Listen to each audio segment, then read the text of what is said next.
Welcome to golden குட்டி story channel உறவுகளே. இந்த வீடியோவில் விநாயகர் சிறப்பை பற்றி காணலாம். விநாயகர் சதுர்த்தி நாள் கிராமம் முழுவதும் கொண்டாட்டம். ஆனால் கார்த்திக்கின் வீட்டில் மட்டும் சோகம். எல்லோரும் பெரிய விநாயகர் சிலை வைத்திருந்தார்கள். ஆனால் கார்த்திக்கிடம் சிறிய மண் கூட இல்லை. அப்போது கார்த்திக் ஒரு சிறிய குளம் அருகே சென்றான்.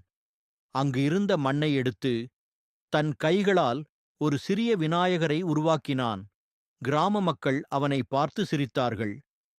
இது கூட விநாயகரா என்று கேலி செய்தார்கள். அந்த இரவு கார்த்திக் தனது சிறிய விநாயகரிடம் பிரார்த்தனை செய்தான். திடீரென அந்த சிலை தங்க ஒளியுடன் மின்னத் தொடங்கியது. அப்போது கார்த்திக் புரிந்து கொண்டான். பெரிய சிலை முக்கியமில்லை, உண்மையான பக்திதான் முக்கியம். விநாயகர் எப்போதும் பணத்தை பார்க்க மாட்டார். அவர் பார்க்கும் ஒன்று மட்டும், உண்மையான மனசு. இந்த சேனல்ல லைக் சப்ஸ்கிரைப் பண்ணுங்க. அடுத்த வீடியோவில் சந்திப்போம்.